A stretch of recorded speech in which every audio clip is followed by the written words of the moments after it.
Okay. Great.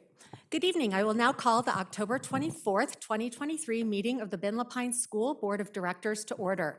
I would like to introduce our participants this evening. I'm sorry, we've had a lot of travel and work plans. So to my immediate left, directors Keena Chadwick and Shirley Olson. To my immediate right, Superintendent Stephen Cook, Deputy Superintendent Laura Nordquist, and Board Clerk Janet Bojanowski. Joining us remotely are Vice Chair Marcus LeGrand and Directors Carrie McPherson Douglas and Cameron Fisher, and Director Tatum has fallen ill. I am Melissa Barnes-Delakia, Chair of the Board. We are joined by Erin Trimble and Hannah Westfall tonight for ASL interpretation, and as always, our Spanish interpretation of the work session is being provided on the BLS School Board YouTube page. With that said, I invite you to stand, remove your hats, and join me in the Pledge of Allegiance. I pledge allegiance to the flag of the United States of America and to the republic for which it stands, one nation, under God, indivisible, with liberty and justice for all. Thank you. We'll go to item 3 on our agenda, which is the review of the agenda. Superintendent Cook, are there any changes? There are no changes to the agenda. Fellow board members, are there any changes to the agenda? Hearing no changes to the agenda requested, we will move forward with the agenda as noticed. We'll now move to public comment. Normally, we do not have public comment in work sessions, but because we are having our Division 22 assurances report, we do have to provide for the opportunity for public comment on that. And it sounds like we have no one signed up for public comment. So I'm going to skip the long monologue and invite people to come to our next board meeting in November to make public comment, and then also just to know that the board makes itself available via email, written mail, phone calls. Some people will meet for coffee, so please feel free to reach out to the board at any time. We enjoy hearing from stakeholders and value it very much. We'll now move to item number 5, reports. And our report tonight is the Division 22 assurances, and this will be led by Deputy Superintendent Nordquist.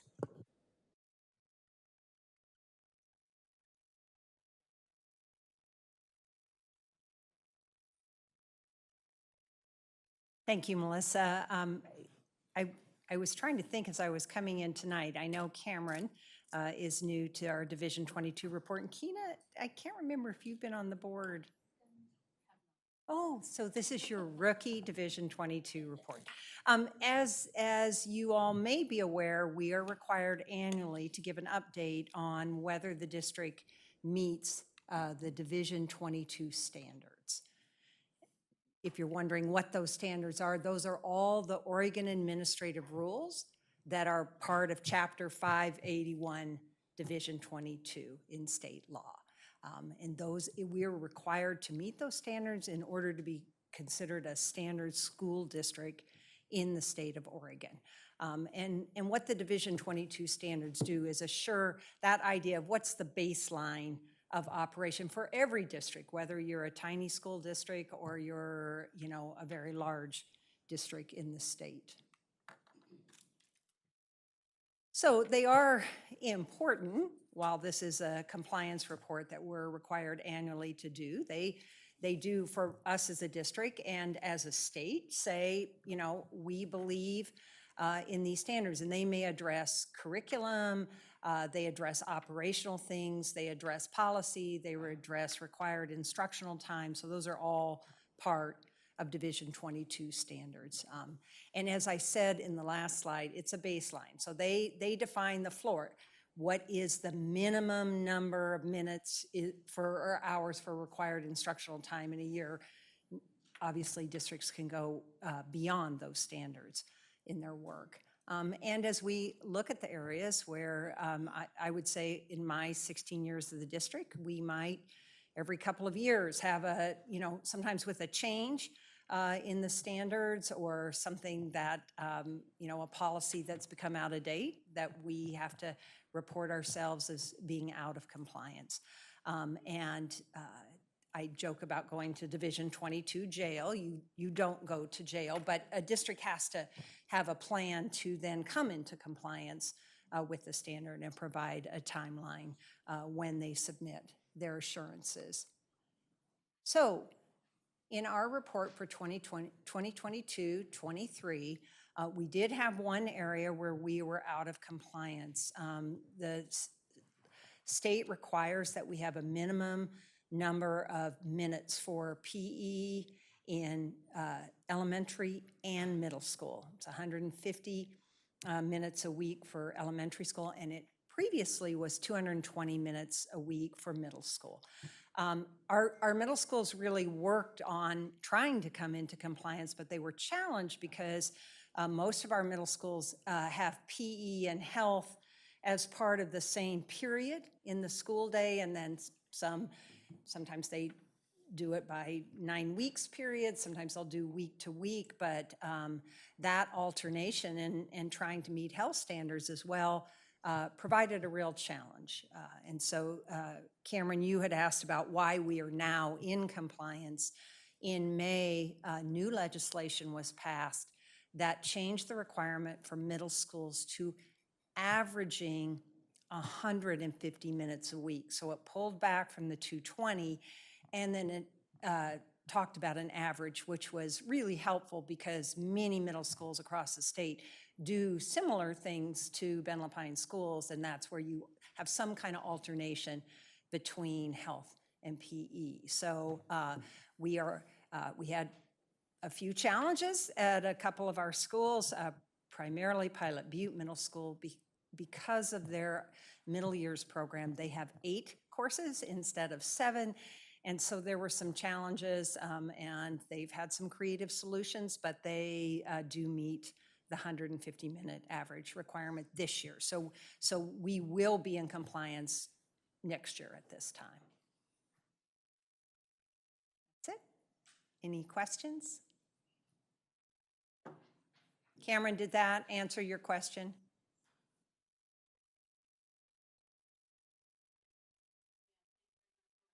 Okay, all right.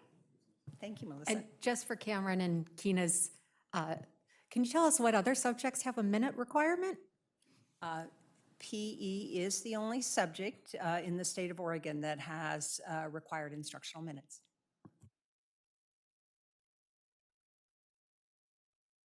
Thank you. All right.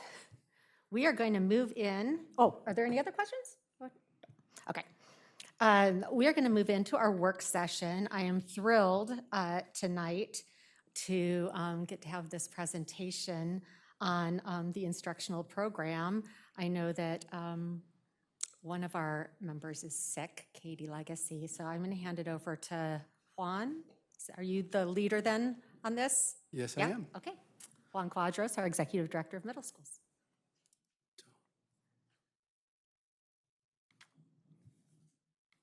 Oh, now I got to go back. Go back. Am I going back? Okay. Good evening, and thank you for this opportunity to present tonight. I'm Juan Quadros, Executive Director of Middle Schools. Please excuse my colleague, Katie Legacy, as just mentioned, that she is ill. She felt ill earlier today, and she was not able to attend tonight. So I have the distinct honor of leading our group tonight. I want to quickly tell you who is sitting with me. Dean Richards, Secondary Director of Curriculum Instruction and Systems. Monica Friedman, Secondary Teacher on Special Assignment, Social Sciences. And Roger White, Principal of Realms Middle School and High Schools. He will be here. Oh, come on up, Roger. Come on up, Roger. You always need support from behind.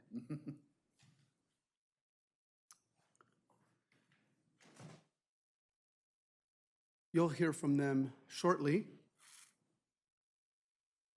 We will be presenting on board goal number 1, strong academic foundation, through a 612 secondary lens. To begin, why are priority standards important? First, is it important to know and understand that some of our teachers have over 75 standards in their respective content areas to cover. Robert Marzano, educational researcher, would say, to cover all this content, you would need to change schooling from K-12 to K-22, which means students would be graduating high school at age 28. Furthermore, I view our priority standards work in Ben Lapine through the words of Mike Matos, leader in professional learning communities.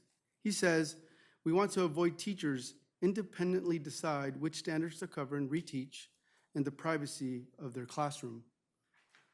What this means is we ought to have our teachers in BLS collaborating, coming together on what are essential standards that must be taught. This work takes us deeper and avoids glossing over content.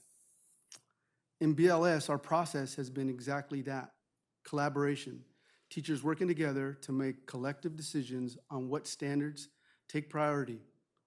For example, what do we want our students to know and be able to do?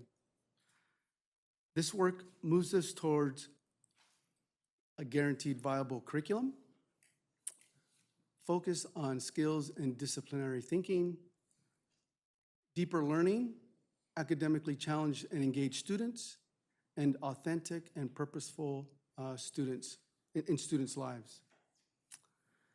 So from here, I'm going to hand it over to Dean Richards to talk about the collaborative process that our teachers have used in Ben Lapine.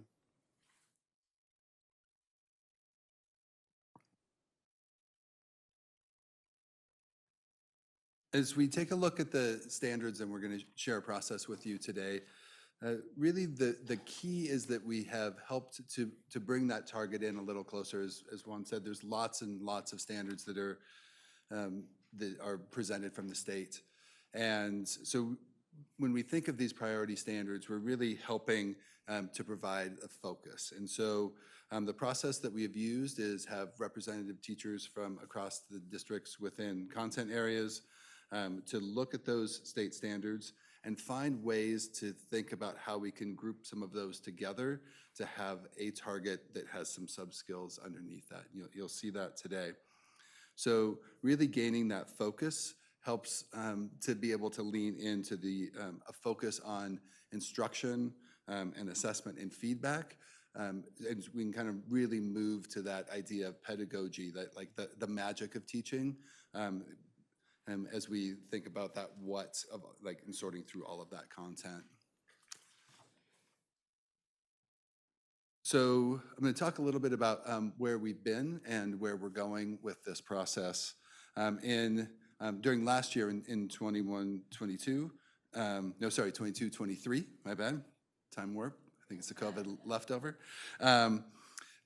We had representative teachers come from these 5 subject areas of math, science, language arts, social sciences, and world language, came together and we're talking secondary schools only here, so 6-12, came together to sort through those standards using a process that I'll talk about here in a minute, and I'll dig a little deeper into.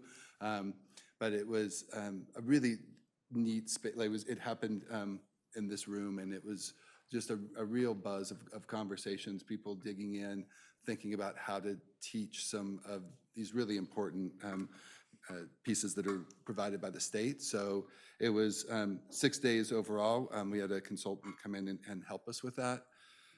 We looked at these standards around the leverage, endurance, and essentiality. I'll dig into those a little bit and how we start to think about those.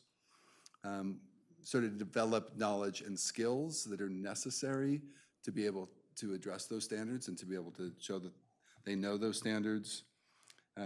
Teachers built success criteria so that we would know what it was that, what it looks like to know those standards, and then built some rubrics that helped out with that as well. So with that, let me talk a little bit about this idea of leverage, endurance, and essentiality.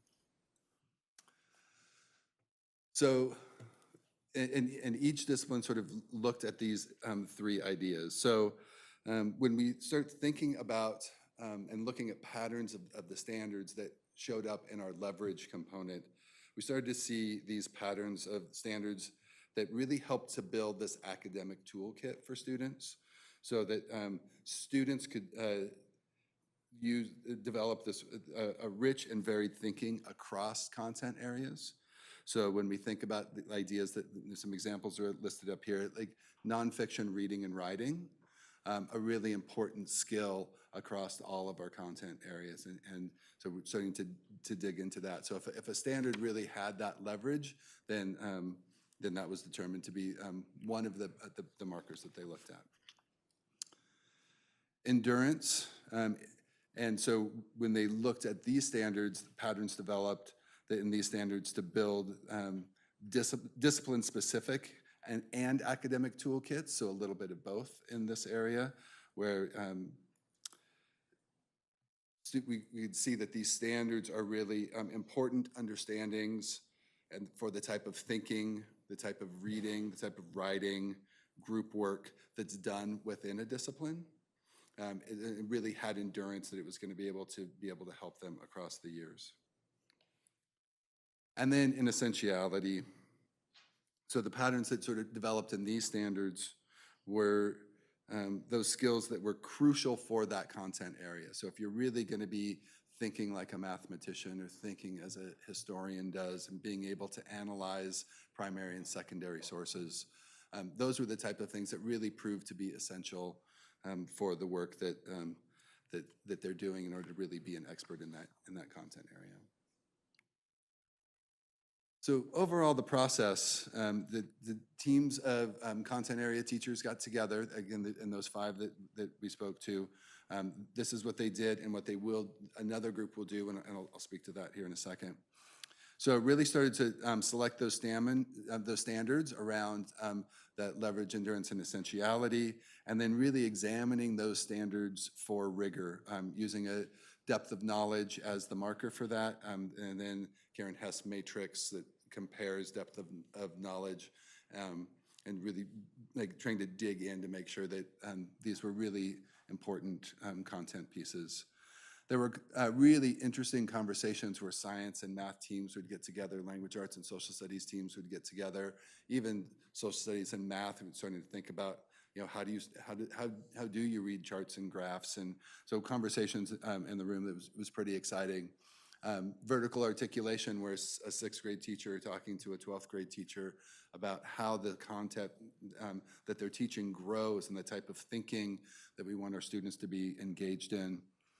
Then really starting to unpack those concepts and skills, and you'll get a little bit of practice around that today to start to look at some of those nouns and verbs that are what's happening within these standards that give us that priority that really tells us, well, what do students know and what should they be able to do? And then being able to build that, they built success criteria, and those were identified. How will we know if the students have learned this important content? Built some rubrics that gives transparency into assessment for students, and then developed some sample assessments and performance tasks that could be used as examples of ways to start to look at these standards. So within these 5 content areas, we've done that work, but it's still, we're talked with many teachers, got sort of the first in-depth look at all of the standards this last week as part of a professional development plan that principals and the instructional coach curriculum leaders, ICCLs, have been working on. So that process of really starting to dig in, still accepting feedback on those standards and some of the details as people start to really dig in and think about, hey, maybe this rubric might need to be fixed up a little bit, and we're certainly that's an important piece of feedback for us as we move through. So within this year, for 23-24, we're going to continue that process for teachers of language arts, math, social science, and world languages to continue to look at those standards, and again, that professional development process that has begun already. And then moving into these other content areas of our career and technical education, health, physical education, and fine and performing arts.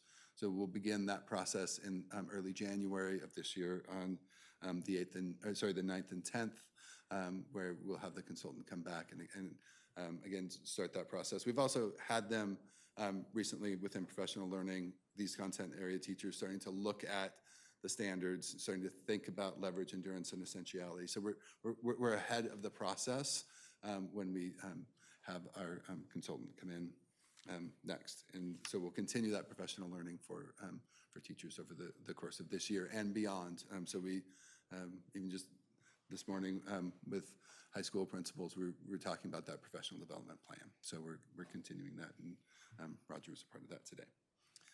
So I want to pass to Monica now as she kind of takes you through the kind of some of the thinking and that happened during this process. Hi, thanks for having me. Monica Freeman, social studies teacher in the district, and now again at TOSA on teacher on special assignment. And so what I want to do, actually I want to ask you a couple questions first. Do you all have Yep, that one. you have a device, either a phone where you can scan a QR code or access to your computer? Okay, and if you can't, we can just shout answers out. It's fine, it'll be like the classroom. So we'll dive back into Lee, leverage, endurance, and essentiality. But before we do that, I want to build some context for our standards and how we got to this place of 2021 is ethnic studies standards. You may already have some background information on this. I won't spend too much time here. But these following legislative acts have impacted how these standards you have in front of you read and the focus of equity and voice in our classroom.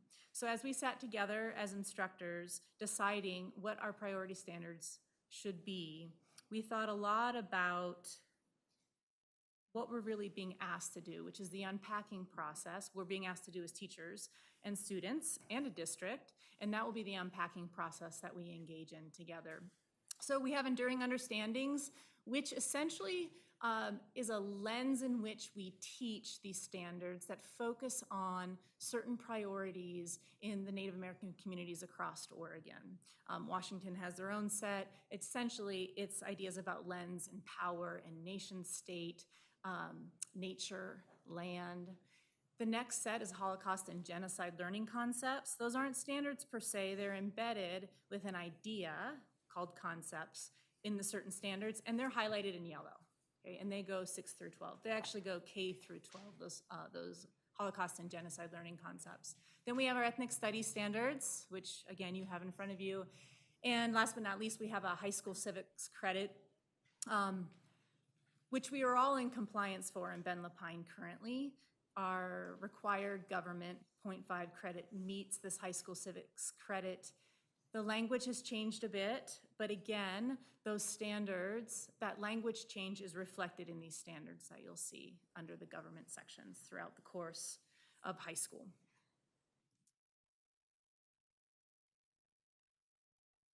So if we were in the classroom, we would do a pre-reading strategy. I've given you a pretty hefty document here. There are just 78 standards, right, for high school alone. But we're not in the classroom, so I've given you a little bit, at least an image or a document here that tells you what it is you're looking at. The blue are all the ethnic studies standards that I referred to previously. The yellow I went ahead and highlighted as the Holocaust concept, that standard embodies those concepts. The concepts themselves you have to find on ODE. I didn't provide those with you, for you today. And then in terms of the nomenclature, 6 is 6th grade, 7 is 7th grade, 8 and so on. High school is designated by HS, and then 1 through 78, for example, will refer to each standard as a 78 standard or a 60 standard. And we're doing that still in our priority standards. Furthermore, they are categorized in concepts, historical knowledge, social science thinking skills. Okay.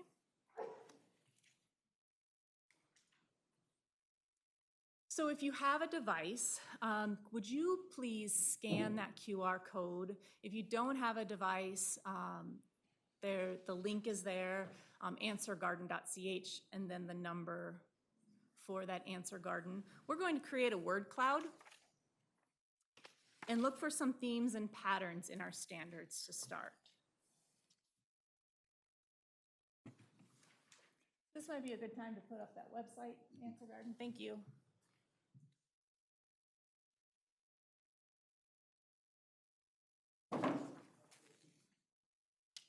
Look, we got started already. We're going to be resilient, and we're already the best, right? Okay. Oh, it's killing me not to stand up and talk to you all. Okay, you see my chair spinning around? Oh, boy. Can you say the link again? I wasn't able to scan the QR code. Yeah. Sorry. Do you have a phone to scan? Is that what you want to do?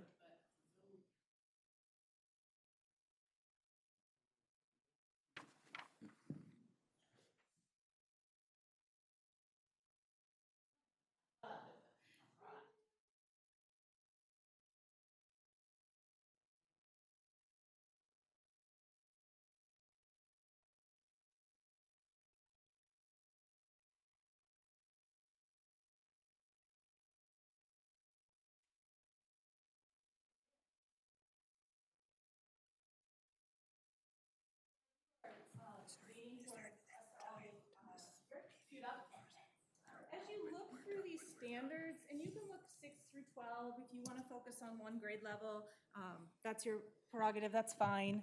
I'd like you to think about patterns that you see. And as you identify a pattern or a theme, maybe the idea of leverage, essentiality, and endurance comes back to mind. Any of these things, go ahead and type that into your answer garden. Yeah. Yeah.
Our answer garden is blooming beautifully. Maybe just another minute if you have any last words you want to add. And I'll ask a volunteer, would one of you mind, that's present in the room, would you mind when we're ready to go reading the words that we generated?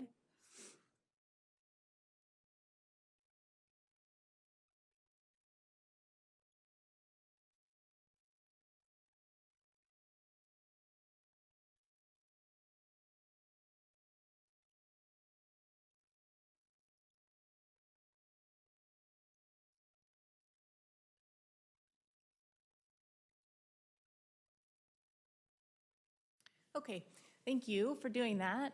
Volunteer to read those words.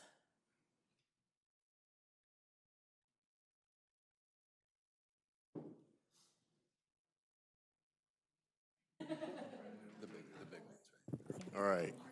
No, Marcus, you don't have to read all of them, maybe just the ones. thank you for making it bigger. Yeah, I appreciate it, especially in the back. Things that stand out to me from my perspective, the things I see are the omission of information, the oppression piece, rights, intersectionality, training for teachers to feel comfortable. The resilient piece is definitely throughout, and multiple perspectives is definitely true. So those are the things that pop into mind. I mean, I know you understand we say the underrepresented, we get those things, but there's an application piece to it in my mind. Challenging, I see that word too. But most of all, I see information is the key piece. I keep seeing that over and over, and the information needs to be given in a good way. Yeah, that's what I'm seeing.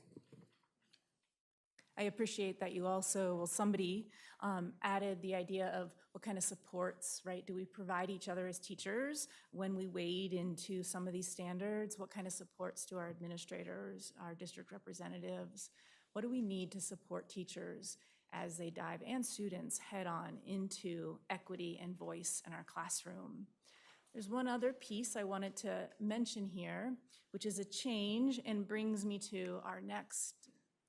We go back to the PowerPoint again.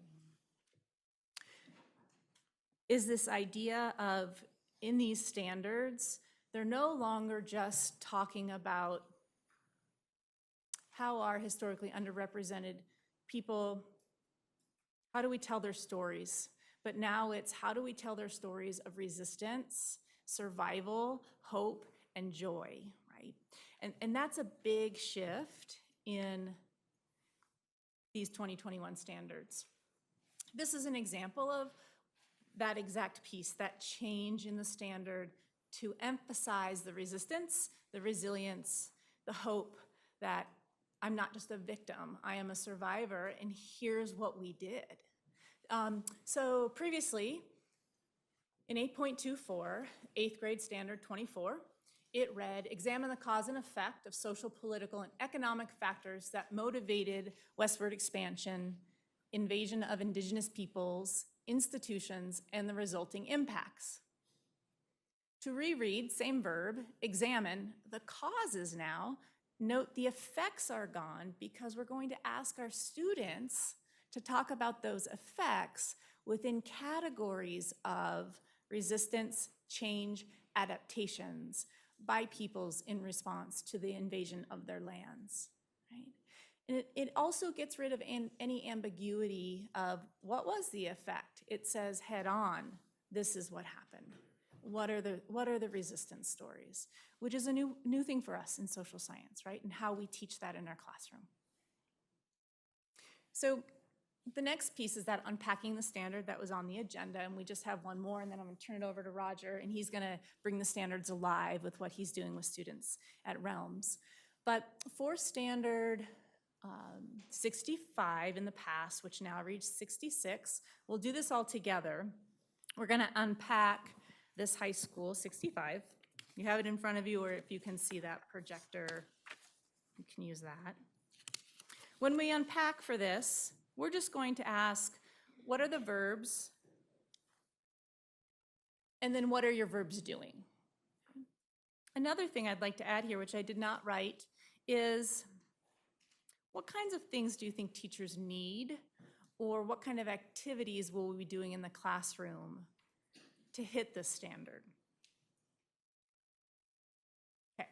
So we mark our verbs, high school 65. Think about that for a moment.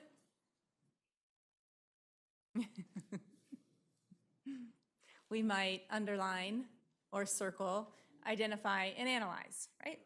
Okay, we got that, right? Yeah. But then we say, well, what does identify mean and what does analyze mean? But that's kind of a rabbit hole, and we do teach students that, right? But just for the sake of, we name it, we identify it, and then we analyze, we talk about its parts, okay? So in talking about its parts, we're gonna talk about the nature and the structure of systematic oppression on LGBTQ, people experiencing disabilities, ethnic and religious groups, as well as other traditionally marginalized groups, and their role in the pursuit of justice and equity in Oregon. So there are a couple parts there, right? We're identifying, we're analyzing the institutional or systematic oppression. These are high schoolers. These were freshmen, by the way, 15-year-olds, right? And then we're talking about it in terms of subgroups or traditionally underrepresented groups. Okay. It's quite a bit, huh? Yeah.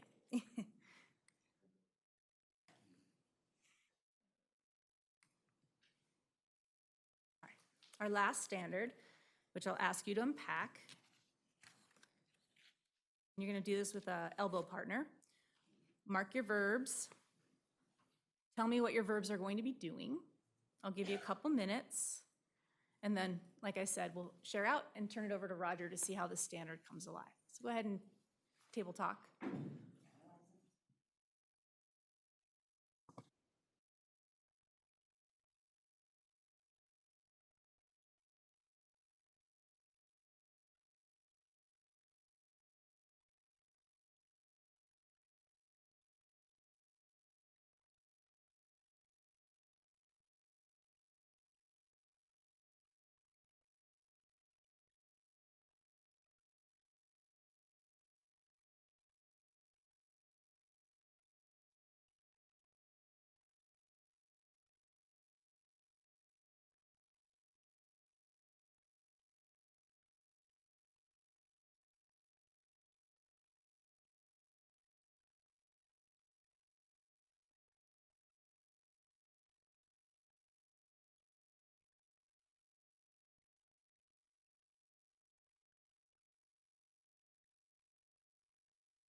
About 1 more minute. There seems to be a bit of a lull.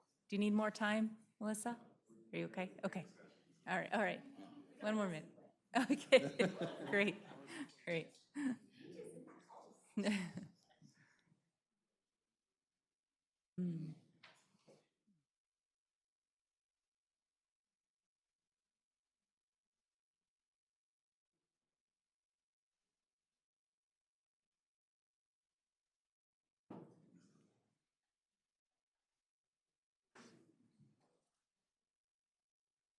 All right, so let's start with the easy stuff. Shout out your verbs. Analyze and explain. And explain. Okay? Explain being because why, because how. Analyze, talk about its parts. And what are those verbs doing, or what might we be talking about here in this standard? What's going on now and what's gone on before. Specifically regarding social. Marginalized. Yep, yep. Traditionally marginalized individuals and groups. Dealing with their social and political conflicts and compromises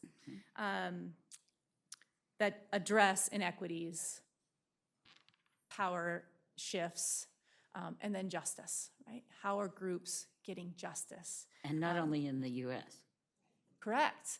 Yes. Yeah. So thank you for saying that, because we started with Lee, right? Leverage, endurance, and essentiality. And one of those pieces was, can this standard, as we unpack it, can it build on itself as you go through high school, 9 through 12?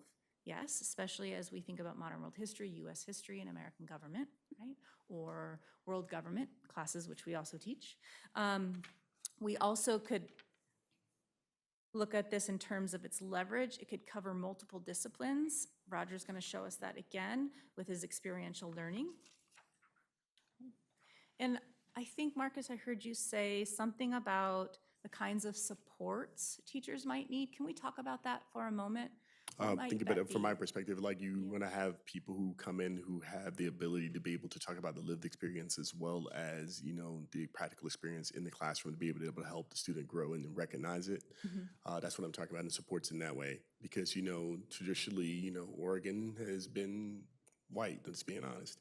And now trying to look at how we can make those changes that are impactful and try to make sure that the information is correct and not watered down.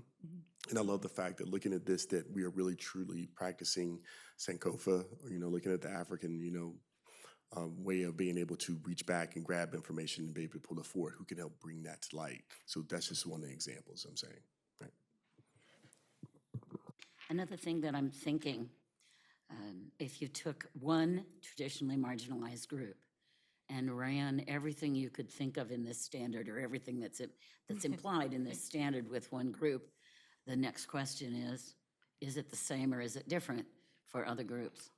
And has it changed? That's one thing. And then historically and now. That's pretty heavy stuff.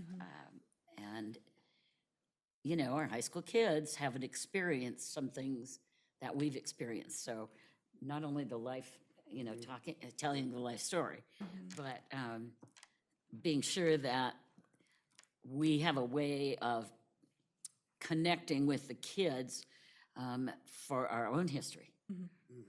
Because we've lived through things that they haven't, you know, so, and a multitude of resources would be necessary. Good. Other thoughts before we shift to the experiential piece of this?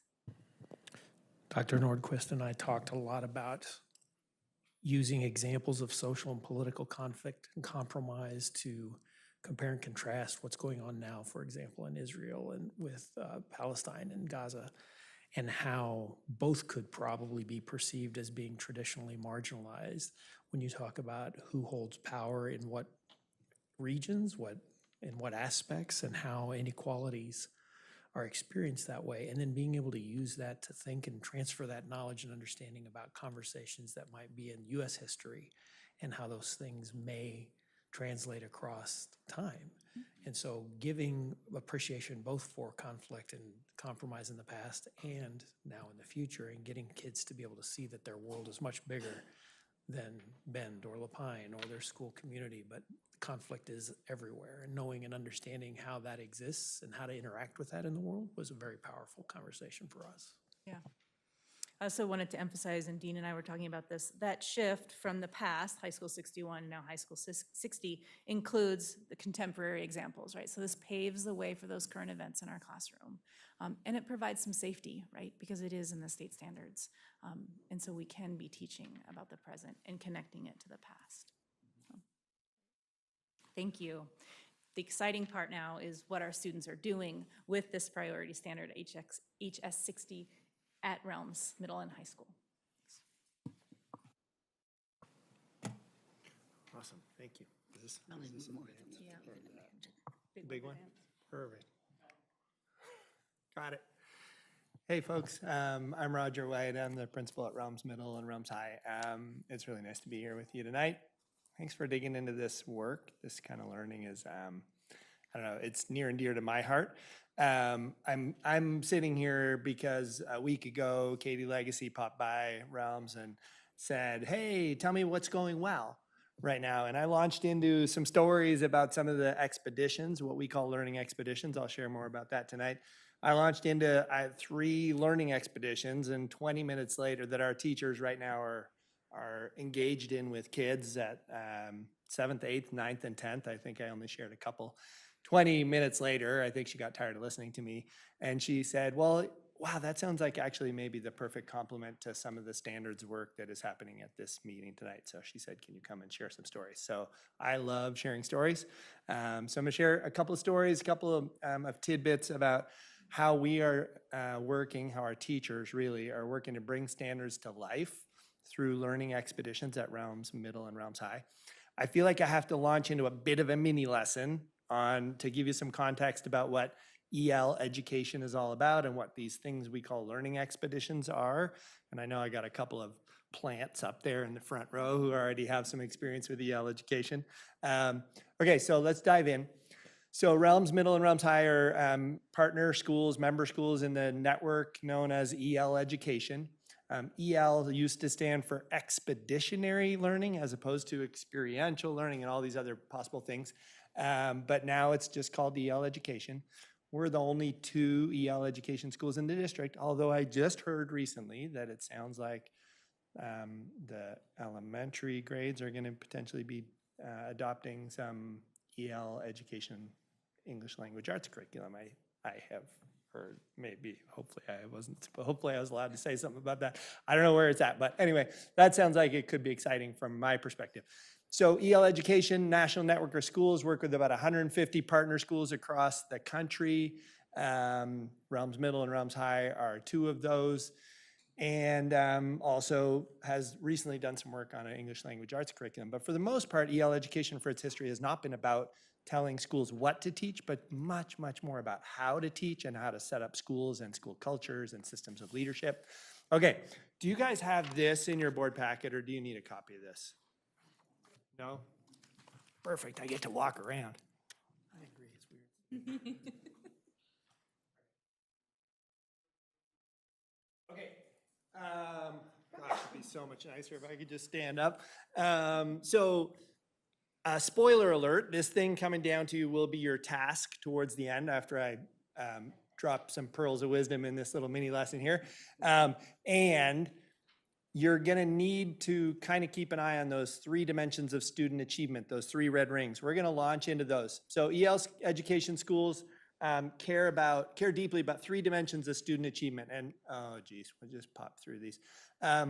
The first is the most traditional dimension of student achievement that schools typically focus almost solely on or primarily on, and that is mastery of knowledge and skills. So under this dimension, we really want students to show mastery in a body of disciplinary knowledge and skills. And a lot of that comes out of these standards. Before I go too much further, I think these standards, this work on priority standards, the work on Common Core standards back in 2012 or whatever I think it was around then, that stuff is critically important. It provides the skeleton for deeper learning. And if you go back to the very first slide that Dean started with tonight, if you can remember it, it had a couple of bullets around the purpose of all this standards work. And they were I got them right here because you probably won't remember them. Why priority standards? Guaranteed viable curriculum, focus on skills and disciplinary thinking, but these three really speak to me, the last three. Deeper learning, academically challenged and engaged, and authentic and purposeful to students' lives. Okay, so we're gonna keep going on mastery, knowledge, and skills. So mastery in a body of disciplinary knowledge, whether it's science, English language arts, art, whatever it is. The ability to analyze, evaluate, synthesize complex ideas and multiple perspectives, and finally to write, speak, and present ideas effectively. Okay. The second dimension, and my favorite of the three, the ability to produce and create high quality work. So student work shows that it's high quality across three dimensions. The first is complexity, that students' work demonstrates complexity, higher order thinking, the ability to transfer understanding from one context to another. Second, that it demonstrates craftsmanship, work that is beautiful, accurate, demonstrates a commitment to care and revision and multiple drafts. And finally, again, my personal favorite, authenticity, that student work is not just for the grade book. It's not just for the refrigerator door or the classroom wall, but rather, hopefully, student work demonstrates originality, it connects to real world issues, and hopefully uses real world formats where students are doing the work in the format that real world professionals are using. And when we really hit it right, the work students are doing has some value in the community and hopefully some audience in the community. Okay, so that's the second dimension of student achievement. I'm gonna speed through these hopefully. Okay, the third dimension of student achievement, this one's getting lots of attention lately, although EL education had this at the cornerstone of the model back in the early, late 1980s when the model was first developed, and that is character. And this comes really from EL education's roots in Outward Bound. So at EL education schools, we define character and we teach and work towards explicitly helping kids through lessons and activities and courses to become effective learners, demonstrate initiative and responsibility and all those important learning skills, become ethical people, and last but not least, hopefully develop an ethic of service and contribute to a better world. Okay, so those are the three dimensions of student achievement at EL Education School. One more little hunk of background knowledge for you.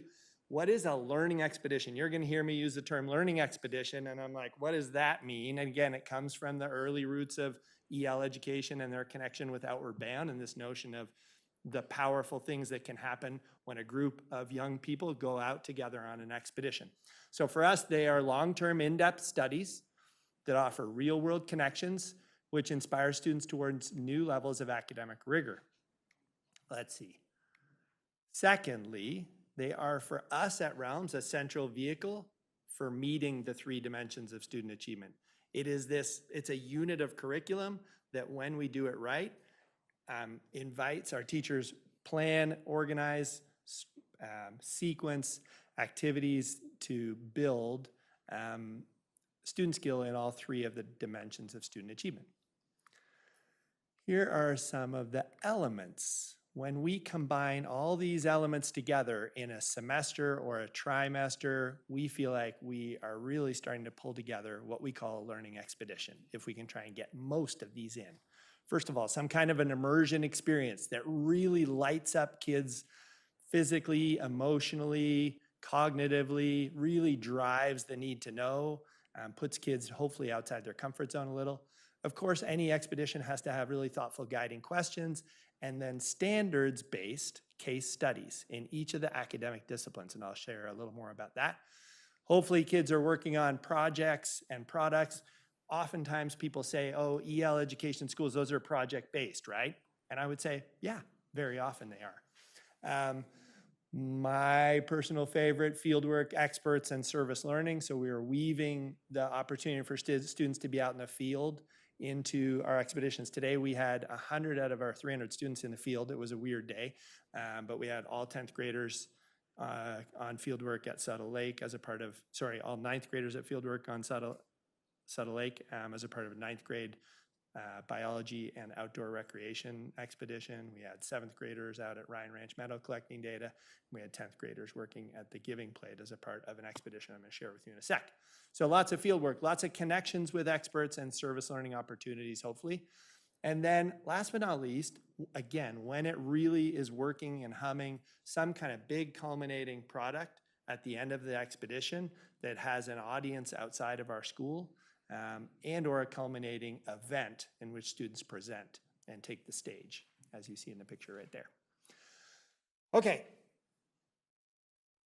10th grade, Power and Privilege. This is a current expedition right now happening at Realms High School. It's a collaboration between US history teacher and art teacher. And again, like, this work is challenging. It's not easy. It requires of teachers a great deal of skill and commitment to think about how to collaborate and weave their curricula together. So these are some students on fieldwork outings. And again, fieldwork is just one element of an expedition. It's only one. It photographs well. So we use all of our photographs for our fieldwork. But I want to be really clear, and oftentimes parents will be like, oh, I thought all we do is fieldwork. No, we spend the majority of our time digging into rigorous lessons that teachers design around these standards-based case studies, but we punctuate with, we apply that classroom-based coursework in the field often. The guiding questions for this 10th grade Power and Privilege expedition. I think maybe the first one is the most important. What impact does privilege have on power in a community? And if we go back to that standard, and we will in a couple of slides, but that standard you just unpacked, that standard speaks directly to this one. There are 3 guiding questions. One here, I've just grabbed a couple of snippets out of the teacher's expedition plans here. There's a US history guiding question, an art-based guiding question, and a character-based guiding question. And again, our students, 10th graders, were working at the Giving Plate today as a piece, as a service experience connected with this expedition. And so that character guiding question comes in. Okay. Way too many words on the screen for you all to necessarily read, and that's okay. I just want to notice that in addition to guiding questions, another element of an expedition, and this is sort of the curricular driver of an expedition, are these case studies. Case studies might be 2-week-long units. They might be 4-week-long units. And typically, they are opportunities for teachers to develop curriculum that's aligned to these exact same standards that these guys are talking about. But to bring those standards to life through analyzing a particular moment in history, a particular phenomenon in science, whatever it might be. So one of the case studies in this particular Power and Privilege expedition is a US history case study featuring a deep dive into the Little Rock Nine and the Montgomery bus boycott. The standard right there is the same standard that you unpacked earlier. And it's one of the key standards in the US history class that drives this particular case study. And an assessment, I grabbed one of the examples of the assessments that the US history teacher uses. But our teachers develop this, what we call standards, targets, and assessment document, standard, learning target, and then the key assessments that our students will work on and to be able to demonstrate their mastery, hopefully, at the end of the unit. And then there's an art and activism case study that's going on at the same time. Our teacher does a really cool deep dive into Robin Rhodes and other local artists and how they're using art to drive activism. And oftentimes we work to bring in local experts. So in addition to case studies, we do our best to punctuate with field work. Here are 3 examples in this particular Power and Privilege expedition that we have dug into this fall already. So one of our kickoff immersion fieldwork activities was 10th graders dove into a couple of experiential activities right on campus. We didn't leave campus, but we did bring in a couple of community members, and then a couple of our staff did a really cool privilege walk and an art activity designed to help students think about their place in these topics that we're exploring in history and in art. We did a big public art analysis walk. Students walked throughout downtown, analyzing public art, working with a couple of experts at the Scale House, Evan Namkung, who's a local social worker who we are currently about to do a mural with, and the Historical Society. And then another one right now happening is volunteering at the Giving Plate. The last element of an expedition I want to talk about right now is this, the culminating product. And with this Power and Privilege expedition, the culminating product that our art teacher, Karen Rose, is an amazing art teacher. She lands these incredible culminating products. This year, it is working with Evan Namkung and the City of Bend to design and paint a mural in the downtown parking garage. Students and Evan work together to already design this mural right here. This is the mural they will paint. That's one of our students laying on the dock right there. Simultaneously, so they'll be heading down to the parking garage and working with Evan and working together with our art teacher over the next 3 weeks to get this mural hopefully completed, weather permitting.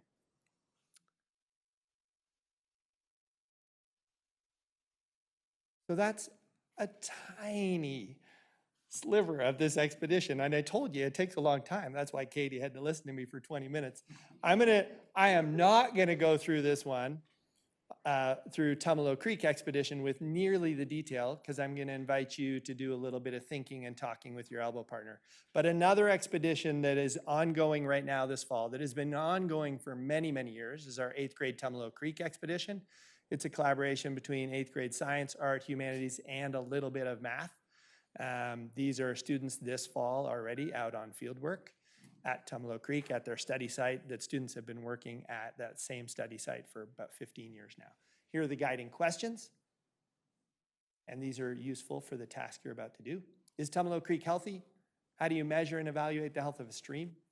What is the biological, cultural, economic significance of salmon and trout in our watershed and in the Northwest? And how do humans affect streams and watersheds? What is our role in keeping them healthy? Okay, your task, together with your elbow partner, is to take that sheet and you will see a selection of some science standards. I think the first 3 are science standards. And there's some weird numbers and letters at the end of that standard. Those are references to the NGSS actual standard, because that standard is an amalgamation of a couple of NGSS standards. There's a Common Core writing standard on there, I believe, about narrative development. And then there's an art standard, which is an amalgam of some national art standards that our art teacher put together. So your job here is going to be take a look at the photos. What do you infer that students are doing and learning in each photo? And draw a line. Get busy with your pencil, mark this up. There's not a lot of space on there, but go ahead and draw a line. Which standards do you think any of those photos might connect to? And there might be more than one standard, based on your guess, your observation, your inference of what you think students are doing in that photo. And then, and this is gonna be the real hard part because I blabbed at you a lot, you're gonna try and go back and figure out which dimension of student achievement, mastery of knowledge and skills, character, or high quality work might that photo best connect to as well. So draw some lines between photos and standards, make inferences about what you think is happening, have a conversation. And if you can do 3 or 4 photos, great. I'll give you 5 minutes to think, talk, make tracks, and then we'll just share out a little bit.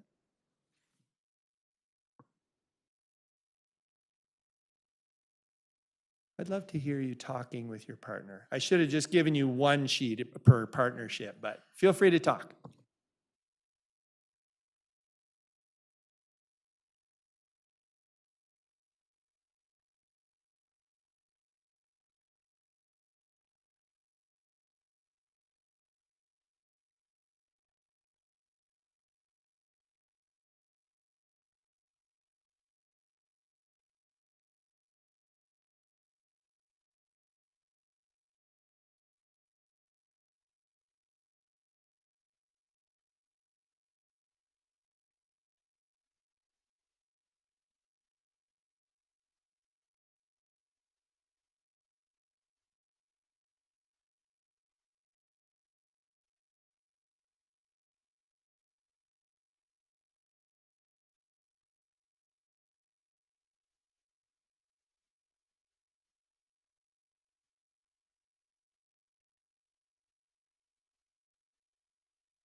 Can you hold up? How many photos have you connected dots on and thought about? How many photos? 3. Whoa, you guys are fast. Okay. Yeah, yeah. Make inferences, have conversations. I'll give you a little competition's always healthy. That's actually one of the EL design principles, collaboration and competition. We love it. Pushes all of us to do our best thinking. Have conversations, feel free to have conversations about in what ways do you think this learning, this photo, and the learning that you were inferring is happening. And granted, you all weren't there, so you're just making guesses. Feel free to have conversations about how that learning, in what way does it demonstrate, might it demonstrate high quality work or character or mastering knowledge and skills? A clarifying question. When we get to the end, you wanted us to go back and look at the dimensions that we talk about with student achievement. Do we want us to pick one from each, or do you actually, I'm an overachiever here. Do you want us to pick one from each, or you just want to let's pick one that illustrates everything? So each photo, please try and make a connection between each photo that you're analyzing and at least one dimension of student achievement. You might take a photo and be like, I actually could infer that students might be moving towards 2 or 3, all 3 dimensions of student achievement. And if so, you could explain why when we have a chance to talk. Give you another minute or so. Thank you.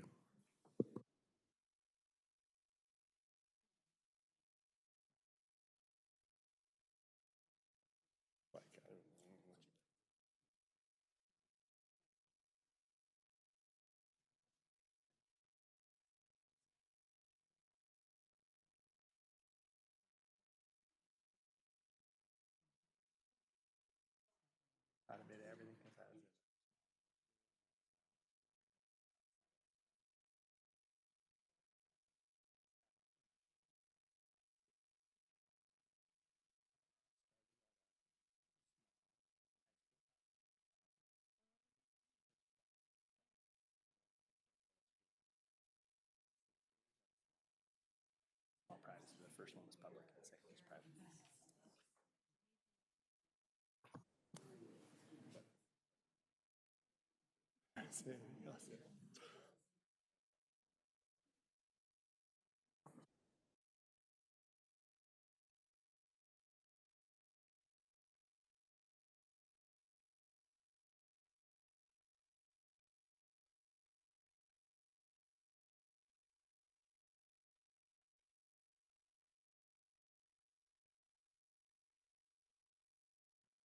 Okay, I think we're good. We started talking here and then I forgot about you guys, sorry.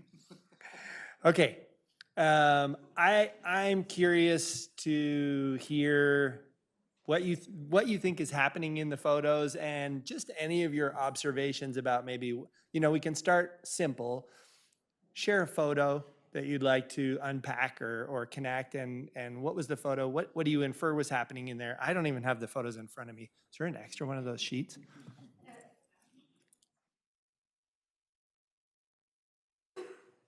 Roger, one of the ones that Steve and I talked about, there's a sketch at the bottom of canary grass. So we could look at that in terms of the connections between the resource use and ecosystem health. But one of the things, again, this is just a theory on our part, that doesn't look like a first draft sketch.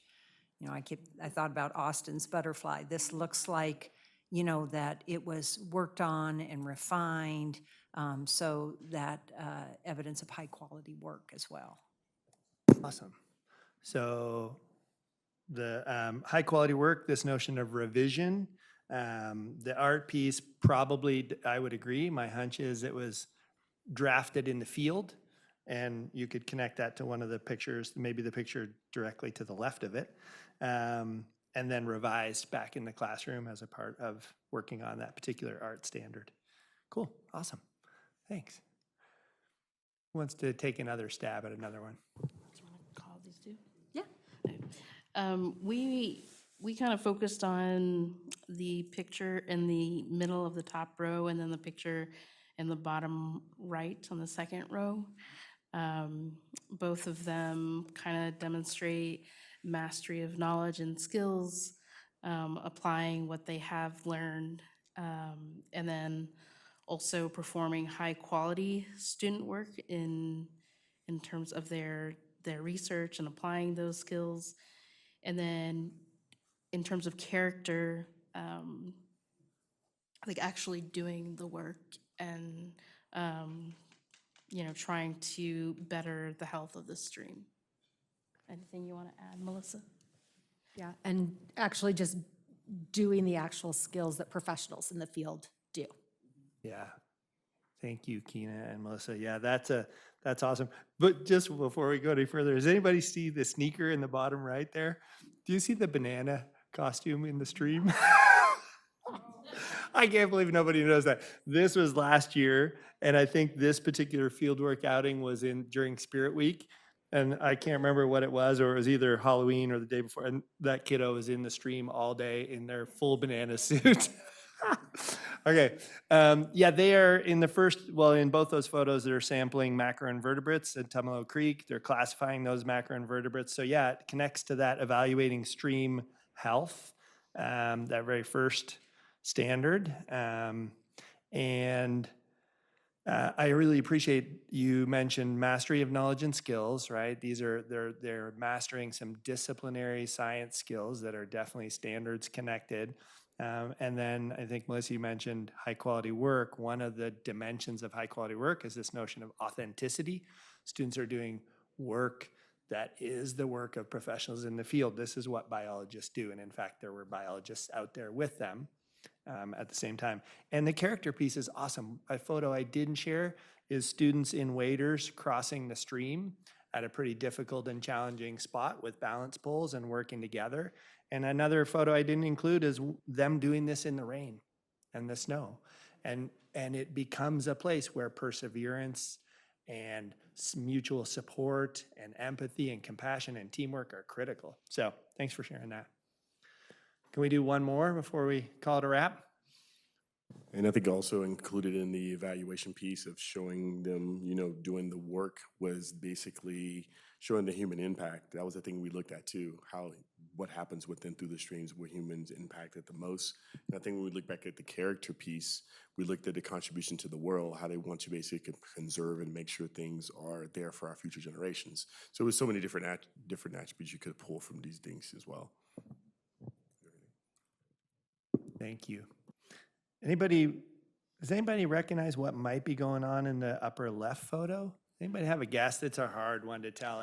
I was wondering if that was,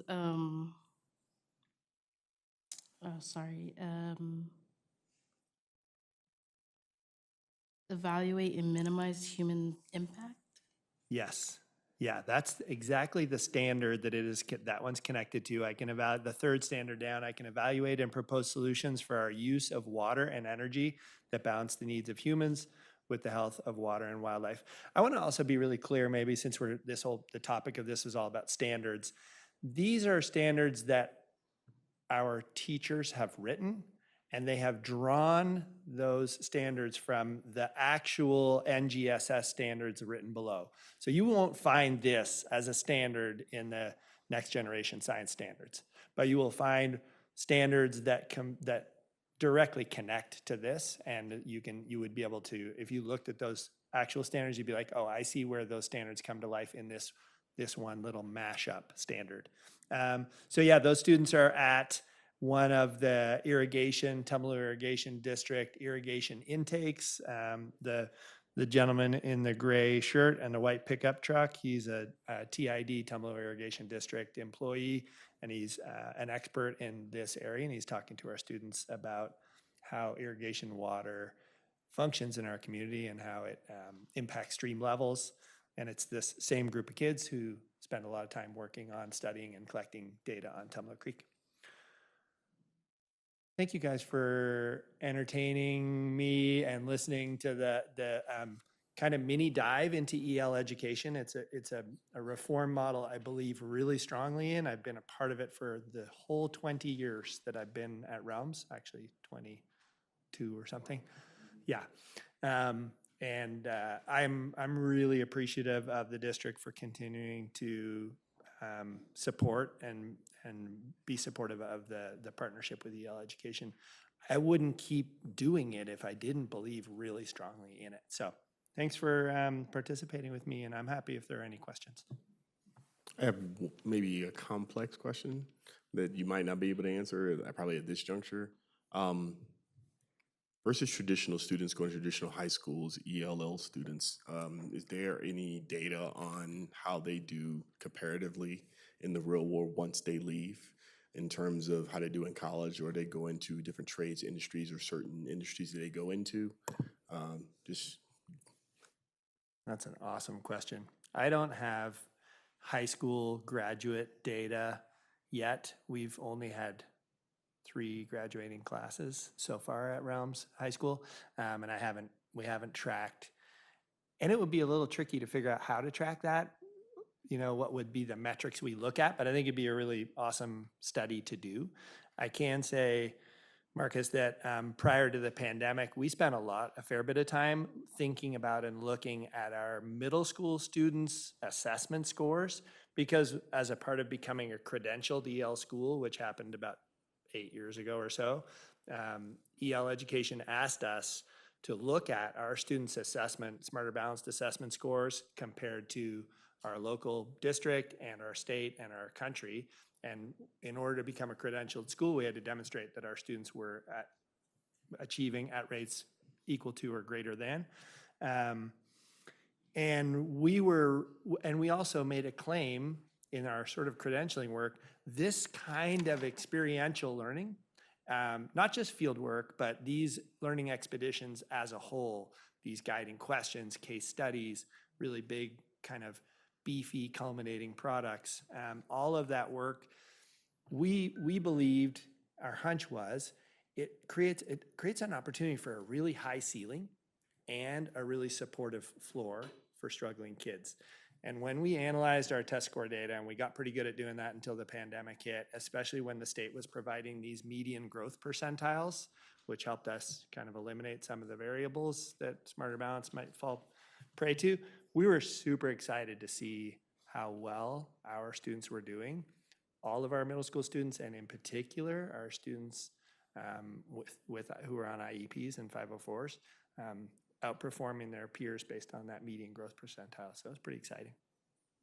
It would be cool also to see what their engagement levels are compared to, I guess, other schools who are not EL. And yeah, that would be cool to see how they compare.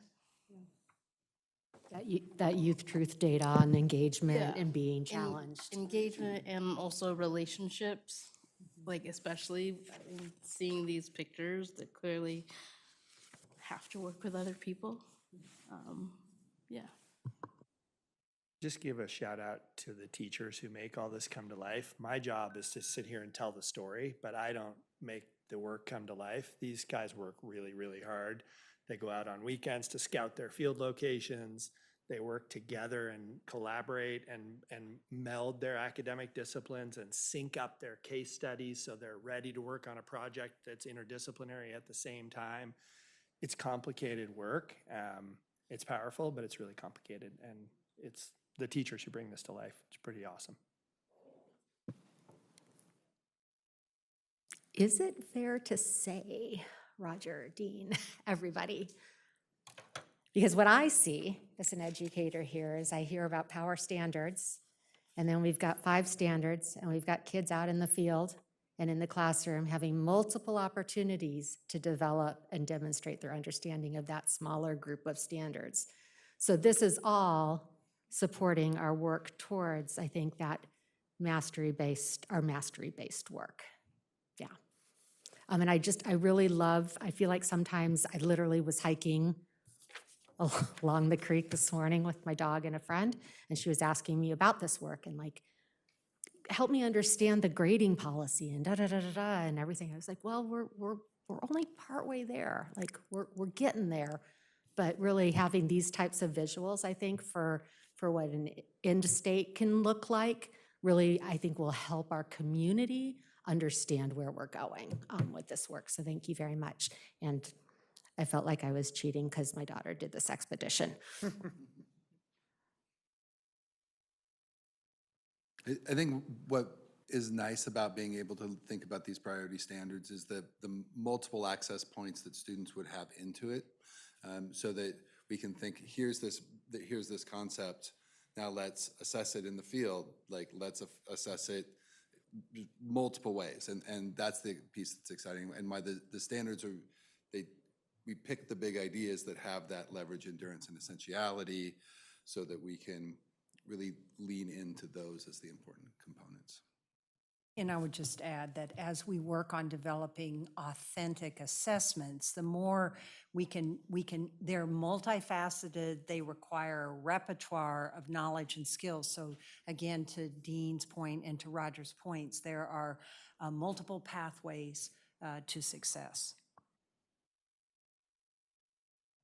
I just want to say, Dean, when you spoke about the energy, I actually came by on 2 different occasions, and once I got to come in and just watch for a little while.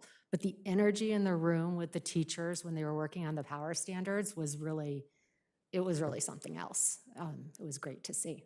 Yeah, it was super fun few days. We're looking forward to doing it again.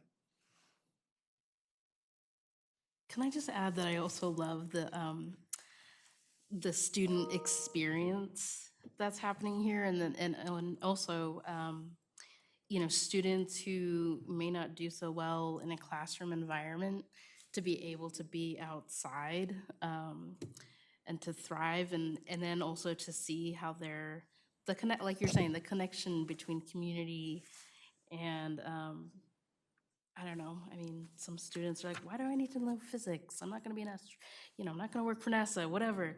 But like, I'm sure we could bring that down too, right? But like, yeah, just that experience and being out of the classroom, treating like your environment as a classroom also. All of that. Roger, do you have the opportunity to share, like you just did with us, at least with some regular classroom teachers, whatever that means, who probably have, well, I'm thinking about our Teacher of the Year, and I know that she has some extraordinary activities, if to call it that, combination, field trips, authentic study, bringing in resources, bringing in other people that have some level of expertise, all those things. Can you start small with EL, and can there be some modeling of just a simple expedition, and that might attract some grade school and into middle school, particularly teachers, into doing a little more exploring and taking kind of a risk of trying to do that together? Yeah, I mean, you can start small, and EL education is a big model with a lot of parts. Learning expeditions are one chapter in the core practice book. There's a lot other, standards-based assessment is another. There's just a lot to it. So the model's small. Learning expeditions are one entry point, but they're probably not the smartest, wisest entry point, because they have a lot of complexity to them. Okay, what's the best I'm entry going to point? back it up. They are a good. They're my most exciting entry point. That's why I, chose to speak about this. But I do think you can break down expeditions into the component parts, and you can just say, hey, I would love to work with a group of teachers on how to develop thoughtful, academically rigorous, standards-based field work. And we don't call it a field trip, and on purpose, right? We're trying to help deliver the message that this is important work that connects to our classroom. We go out in the field, we work with experts, we collect data, we bring that data back to the classroom, and we analyze it, work on it, and figure out how does it help us move towards these standards or guiding questions, whatever it might be. So there are lots of small little ways to move ahead. And there's a lot on all of our plates too. So we have to just be thoughtful about, for me, which I just things am asking if you have the opportunity to share that kind of conversation with other groups of teachers. Let's just think about a school where there is a propensity to do a little exploring and do something a little more real a real world, if you will. Yeah, I'd love to see you. Why don't you teach a class? In my spare time. Yeah. I haven't had that opportunity I mean, I'm sure the opportunity exists. I haven't done it, but Yeah, okay, but I think it's a cool opportunity. thanks so much. On that note, in that regard, middle school teachers, ELA, and social science teachers did a community action project last year. So it's one small component. And some teachers recently just presented at an Educator Network Day with other social science teachers to say, here's what we did with these community action projects. Here are the standards that meet through this community action project. And here's an outside nonprofit to support the work you're doing. Civics Law Project, or Civics Learning Project is what they call themselves now. So it is in the works, slowly but surely. And those were fun projects to listen to the students present. And it had some of our ELL students also participated in those and gave a presentation. I'd like to jump in here just a little about the work that's going on at Realms Expeditionary Learning and what it takes to put one of those together. It's a lot of work. It is a lot of work. And I think it is important for us to draw attention to the fantastic work that's going on with Realms. But I think also explaining that the desired outcome of this work on power standards and priority standards is to normalize the idea of we don't have to teach that. I think Juan said, what was it, 22, K through 22? That we have fantastic project-based work, integration of disciplines across all of our schools. Teachers are doing this work every single day. It's a massive lift, but it's also, they need our support, they need opportunities, they need chances to talk together and work on these projects together, and building it at a systemic level across 33 schools. It's not as easy as just making 33 expeditionary learning schools. I think Roger would love to be in that training model. We'd keep him busy for the next 35 years. But I don't want to discount the fantastic work that's going on across the district and the support that this work is going to take. Priority standards work is powerful, but it takes time, and it's going to take continued investment over years to get it to the place where we're trying to go.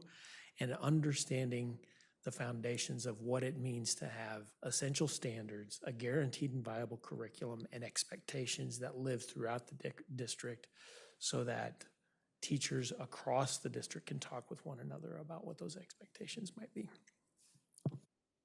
I have one final question. This is what I totally forgot it in the beginning. Looking at the standards, 6th grade to 8th grade in the financial literacy piece, I noticed you started to look at talking about human, capital, I guess, by the 8th grade.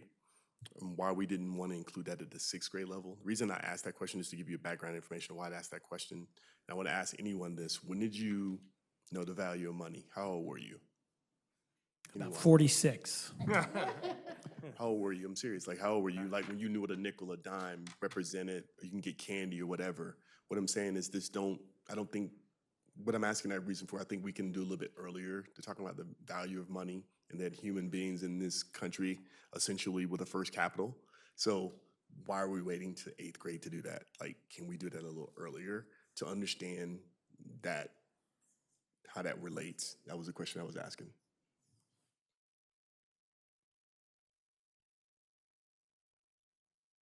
Well, Marcus, you're speaking my language. I think we start with kindergartners with everything, but thank you so much. This is incredible. I'm just blown away with the work that we're doing around power standards.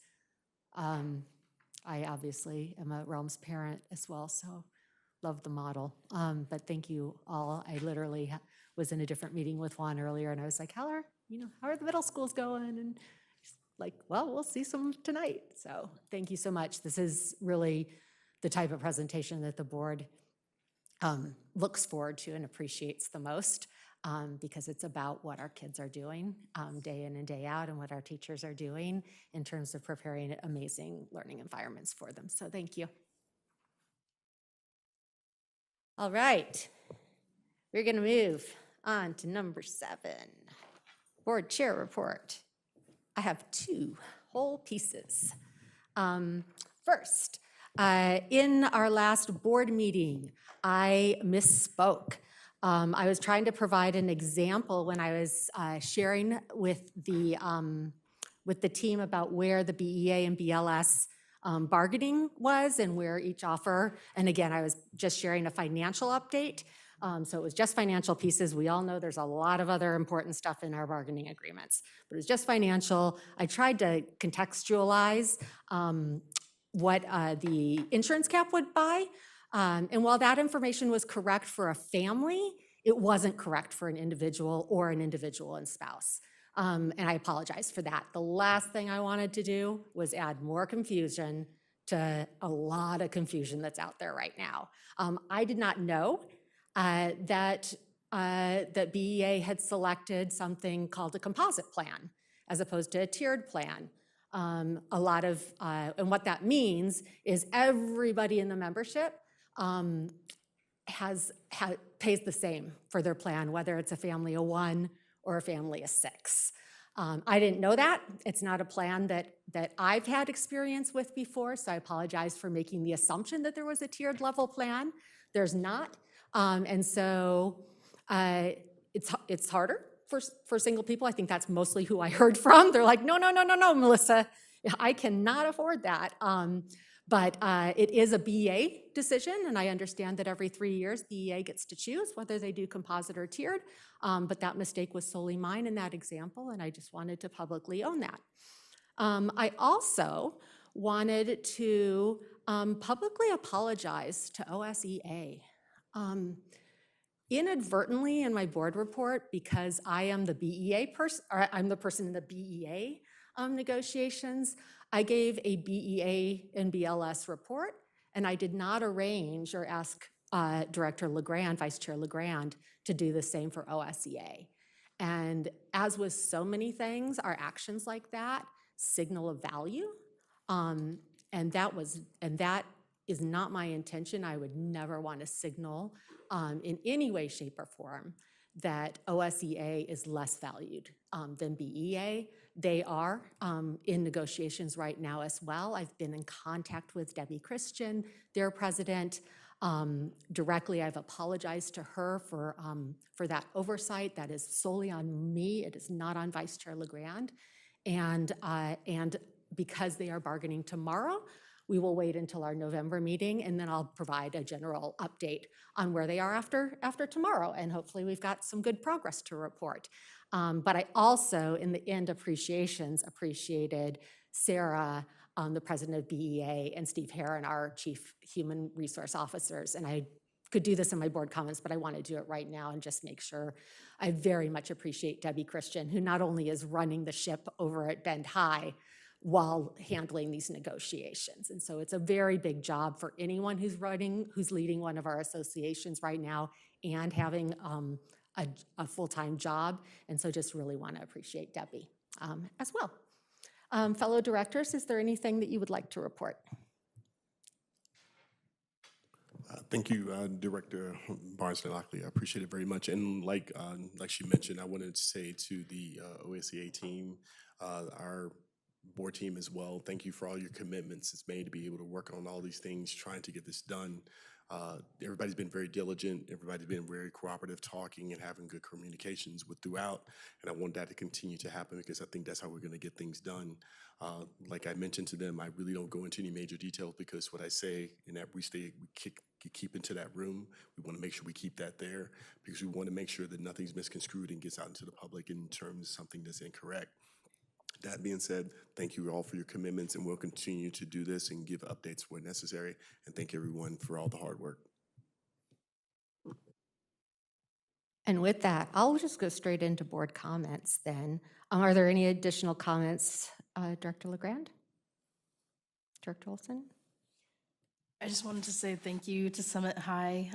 Last week was the first time that I've been there. I was invited to participate in a living library session, and it was really cool to speak with, I think they were mostly sophomores, juniors, and seniors, and to just hear from the students directly. I have a list of about 10 items that they want from us. But in addition to that, just like hearing from students who, I mean, it was really cool to meet other Filipino American students. And then also to hear from, queer students, and to hear that, they really enjoy seeing kind of like, yeah, this, being in high school and being in these demographics and then seeing what can happen as they become adults. I promise them that it always gets better and that they still have not met everyone who will love them yet. So that was a really impactful experience, and I really thank the community for inviting me. Director McPherson Douglas or Director Fisher, do you have any board comments?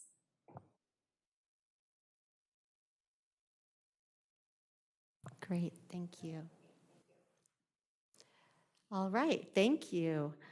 Then, thank you so much. Our next regular school board business meeting is scheduled for November 14th, 2023. And with that said, this meeting is adjourned.